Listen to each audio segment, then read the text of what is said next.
శ్రీమాత్ర నమః. నమస్తేనండి. ఆ లలితా పరమేశ్వరి అమ్మవారి ఆశీస్సులు మనందరిపైన ఉండాలని సదా కోరుకుంటున్నాను. ఈ ఏడాది అక్టోబర్ మాసంలో చంద్రగ్రహణము ఎప్పుడు ఏర్పడనుంది? ఇది మన దేశంలో కనిపిస్తుందా లేదా? సూతక కాలం వర్తిస్తుందా లేదా? అనే పూర్తి వివరాలను ఇప్పుడు మనం తెలుసుకుందాము. 2023 జ్యోతిష్యము, ఖగోళ శాస్త్రాల ప్రకారము గ్రహణాలకు ఎంతో ప్రాముఖ్యత ఉంది. ఈ ఏడాది మొత్తం 2 సూర్యగ్రహణాలు, 2 చంద్రగ్రహణాలు ఏర్పడనున్నాయి. ఇటీవలే అక్టోబర్ 14వ తేదీన రెండో సూర్యగ్రహణము పూర్తయింది. ఇప్పుడు మళ్ళీ అక్టోబర్ 28న శనివారము చంద్రగ్రహణము ఏర్పడనుంది. ఇదిలా ఉండగా జ్యోతిష్ శాస్త్రం ప్రకారము గ్రహణాలు అశుభంగా పరిగణించబడతాయి. ఈ గ్రహణ సమయంలో చాలామందికి ప్రతికూల ప్రభావం పడుతుందని, జీవితంలో అనేక సమస్యలు తలెత్తుతాయని చాలామంది నమ్ముతారు. మరి శాస్త్రీయ పరంగా చూస్తే సూర్యుడు, చంద్రుడు, భూమి మధ్య మార్పు మాత్రమే. వీటన్నింటికి సంగతి పక్కన పెడితే ఈ ఏడాది రెండో చంద్రగ్రహణము ఎప్పుడు, ఎక్కడ ఏర్పడనుంది? ఇది మన దేశంలో కనిపించనుందా? ఈ చంద్రగ్రహణాన్ని ఏ సమయంలో చూడాలి? సూతక కాలానికి సంబంధించిన ఆసక్తికరమైన విషయాలన్నీ ఇప్పుడు మనం తెలుసుకుందాము. మన ఛానల్ని ఫస్ట్ టైం చూస్తున్నట్లయితే, ఈ వీడియో కనుక మీకు నచ్చినట్లయితే మరియు ఉపయోగకరంగా ఉంది అనిపిస్తే లైక్ చేయండి ఫ్రెండ్స్. మరియు మన ఛానల్ని సబ్స్క్రైబ్ చేసుకొని మరింత ముందుకు తీసుకెళ్లగలరని ఆశిస్తున్నాను. ఈ ఏడాది చివరి చంద్రగ్రహణము 28, 29వ తేదీల్లో అక్టోబర్ 23న అంటే శనివారం రోజున సంభవించనుంది. భారత కాలమానం ప్రకారము రాత్రి 11:31 గంటలకు చంద్రగ్రహణము ప్రారంభమవుతుంది. అక్టోబర్ 29న అర్ధరాత్రి 1:45 గంటలకు గరిష్ట స్థాయికి చేరుకుంటుంది. మధ్యాహ్నము 3:36 గంటలకు చంద్రగ్రహణము ముగియనుంది. ఈ గ్రహణము Europe, Africa, Australia, Asia, Pacific, Atlantic, హిందూ మహాసముద్రంలోని కొన్ని ప్రాంతాలలో కనిపిస్తుంది. ఈ గ్రహణాన్ని ఎలా చూడాలి అంటే, భారతదేశంలోని దాదాపు అన్ని ప్రాంతాల్లో చంద్రగ్రహణము అద్భుతమైన దృశ్యాలను చూడవచ్చును. ఈ గ్రహణాన్ని ఎలాంటి ప్రత్యేక పరికరాలు లేదా టెలిస్కోప్లు లేకుండా భూమి నుంచి చంద్రగ్రహణాన్ని చూడొచ్చు. అయితే చిన్న టెలిస్కోప్లతో ఈ వీక్షణను మరింత మెరుగ్గా చూడవచ్చును. గ్రహణం సమయంలో చంద్రుడిని చూడటం చాలా మనోహరంగా ఉంటుంది. అయితే జ్యోతిష్య శాస్త్రం ప్రకారము చంద్రగ్రహణం సమయంలో ద్వాదశ రాశుల్లో కొన్ని మార్పులొస్తాయి. కొందరికి శుభ ఫలితాలు రాగా మరికొందరికి అశుభ ఫలితాలు రానున్నాయి. గ్రహణం సంభవించినప్పుడు అపవిత్ర కాలం ప్రారంభమవుతుంది. హిందూ మత విశ్వాసాల ప్రకారము ఈ కాలంలో ఎలాంటి శుభకార్యాలు చేయకూడదు. మరియు హిందూ గ్రంథాల ప్రకారము చంద్రగ్రహణం సమయంలో కొన్ని నియమాలు పాటించాలి. ఈ కాలంలో ఎలాంటి పూజలు చేయకూడదు. అందుకే దేశవ్యాప్తంగా అన్ని చోట్ల గ్రహణం వేళ ఆలయాల తలుపులన్నీ మూసివేస్తారు. గ్రహణం ముగిసిన తర్వాతే ఆలయాన్ని సంపూర్ణంగా శుద్ధి చేసి పూజా కార్యక్రమాలను ప్రారంభిస్తారు. అయితే చంద్రగ్రహణం సమయంలో ఆహారం తీసుకోవచ్చు. అయితే ఈ గ్రహణ సమయంలో గోమాతను గురించి పూజలు చేసిన మనకు విశేష ఫలితాలను మనం పొందవచ్చును. ఎందుకంటే గోమాతలో సకల దేవతలు నివసిస్తున్నారు అని తెలుసు మనకి. ఇప్పుడు ఒక చక్కని కథను గురించి తెలుసుకుందాము. గోమాత మహిమ గురించి శివుడు పార్వతీదేవికి చెప్పిన కథనము. గోవును పూజించిన సర్వ పాపములు నశించును. గోమాతనందు ఎంతమంది దేవతలు ఉన్నారో మీకు తెలుసా? ఒకానొకప్పుడు పార్వతీదేవి కైలాసమున పరమశివుని భక్తితో పూజించి, నాథ, స్త్రీలు తెలిసి తెలియక గాని ముట్లు అంట్లు కలిపిన దోషము, పెద్దలను, బ్రాహ్మణులను, భక్తులను దూషించిన దోషము, మరియు పరులను హింసించిన దోషము, పరులను హింసించిన పాపము ఏ విధంగా పరిహారమగునో చెప్పవలసినదిగా ప్రార్థించగా, ఆ దయామయుడు పరమశివుడు ఇలా చెప్పనారంభించాడు. ఓ పార్వతి, గోమాతనందు సమస్త దేవతలు కలరు. అట్టి గోవును పూజించిన సర్వ పాపములు నశించును. ఆ గోమాతనందు పాదములు రుణపితృదేవతలు, గొలుసులు తులసీదళములు, కాళ్ళలో సమస్త పర్వతాలు, మారుతి కూడా కలరు. మరియు నోరులో లోకేశ్వరము, నాలుక 4 వేదములు, భ్రూమధ్యమున గంధర్వులు, దంతాన గణపతి, ముక్కున శివుడు, ముఖమున జ్యేష్ఠాదేవి, కళ్ళలో సూర్యచంద్రులు, చెవులలో శంకు చక్రాలు, కొమ్ములలో యమ ఇంద్రాదులు ఉన్నారు.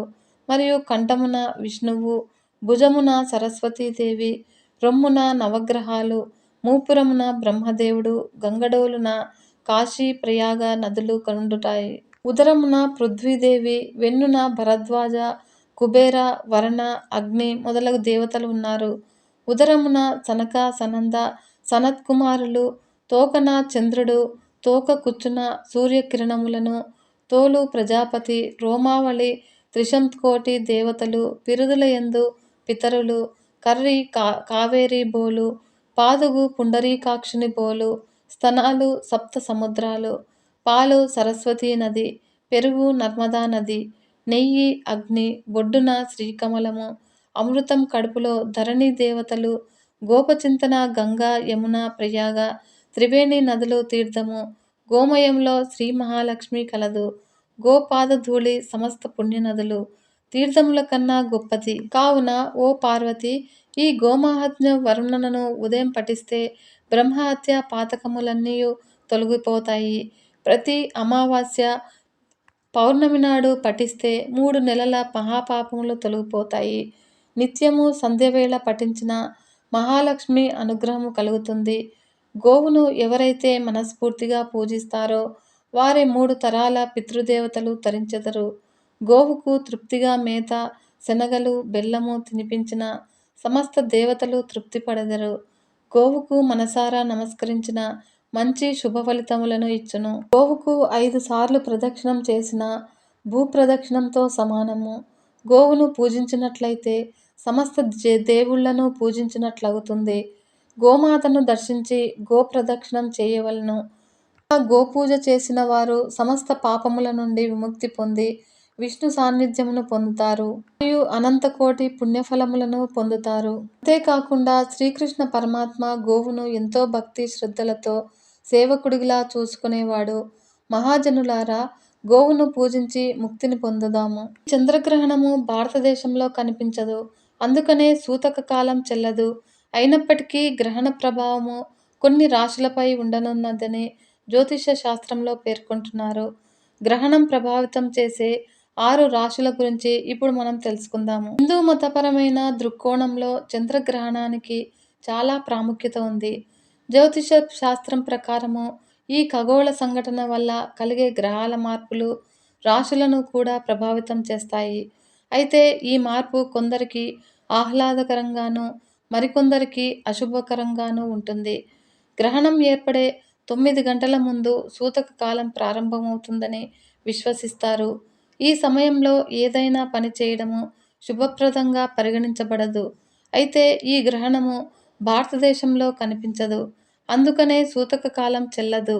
అయినప్పటికీ గ్రహణం ప్రభావము కొన్ని రాశులపై ఉంటుందన్న జ్యోతిష శాస్త్రంలో పేర్కొంటున్నారు. మరి గ్రహణ కాలము ప్రభావితం చేసే 6 రాశుల గురించి ఇప్పుడు తెలుసుకుందాము. మొదట మేషరాశి. చంద్రగ్రహణం కారణంగా మేషరాశి వ్యక్తుల జీవితాల్లో కుటుంబానికి సంబంధించిన కొంత ఆందోళన ఏర్పడవచ్చును. ఇంట్లో కొట్లాట వంటి వాతావరణం ఉండే అవకాశం ఉంది. వృషభ రాశి. వృషభ రాశి వారిపై కూడా గ్రహణం చెడు ప్రభావం చూపుతుంది. ఈ రాశికి చెందిన వ్యక్తులు ఆరోగ్య సమస్యలను ఎదుర్కోవచ్చు. దీంతో కుటుంబ సభ్యులంతా ఆందోళనకు గురయ్యే అవకాశం ఉంది. మిథున రాశి. ఈ రాశి వారికి పెద్దగా సమస్యలు ఎదురుకావు. అయితే ఈ రాశి పిల్లల విషయంలో సమస్యలు ఎదుర్కొనే అవకాశం ఉంది. పిల్లల వల్ల ఏర్పడే సమస్య సులభంగా పరిష్కరించే ఆలోచనలు చేయండి.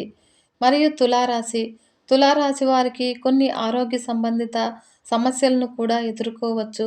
పెరిగిన మానసిక ఒత్తిడి కారణంగా మీరు అస్వస్థతకు గురవుతారు.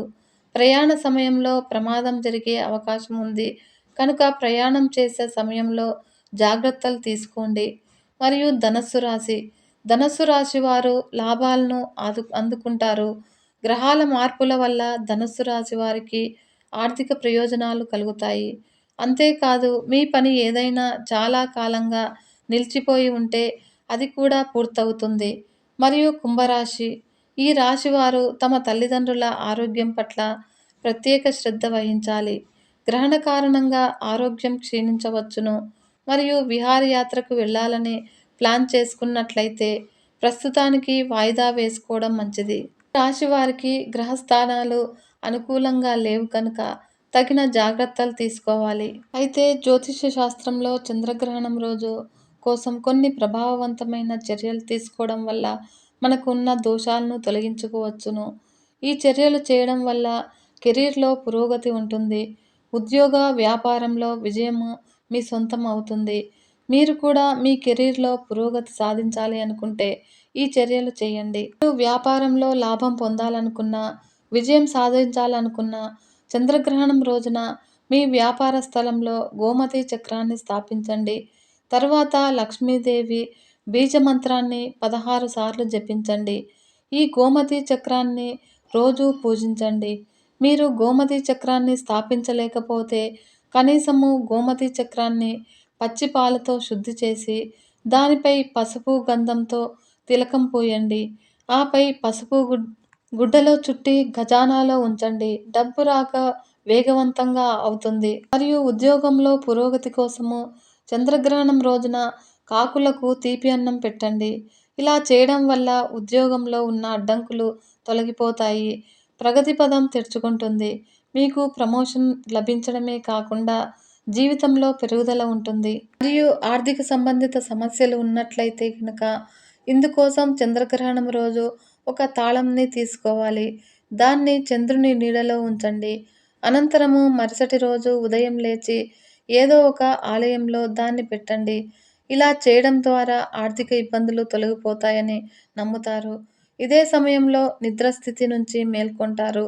అంతేకాకుండా డబ్బు కొరతనే ఉండదు.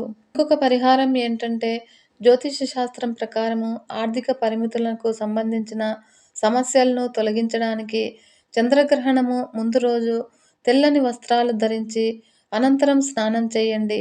అనంతరము ఉత్తర దిశగా కూర్చొని గ్రహణం ప్రారంభమైనప్పుడు మకరందం నూనెతో దీపాన్ని వెలిగించండి. కుడి చేత్తో రుద్రాక్షమాల, ఎడమ చేతితో 5 గోమతి చక్రాలను తీసుకొని ఓం కిలికిలి స్వాహ అనే మంత్రాన్ని 54 సార్లు జపించాలి. ఇలా జపం పూర్తయిన తర్వాత గోమతి చక్రాలను ఓ పెట్టెలో ఉంచండి. అనంతరము అదే మంత్రాన్ని 54 సార్లు జపించాలి. ఇలా చేయడం ద్వారా రెండో పెట్టెలో సింధూరంతో నింపండి. అనంతరము దీపం వెలిగించిన తర్వాత ఆ నూనెను పెట్టెలో నింపి ఆపై దీన్ని మూసివేయాలి. ఇలా చేయడం ద్వారా ఆర్థిక సమస్యల నుంచి క్రమంగా బయటపడతారని గుర్తించారు. తెలుసుకున్నారు కదా ఫ్రెండ్స్, చంద్రగ్రహణ కాలంలో చేయవలసిన పరిహారాల గురించి. ఓం నమః శివాయ. సర్వే జనా సుఖినో భవంతు. లోకా సమస్త సన్మంగళాని భవంతు. నమస్తే.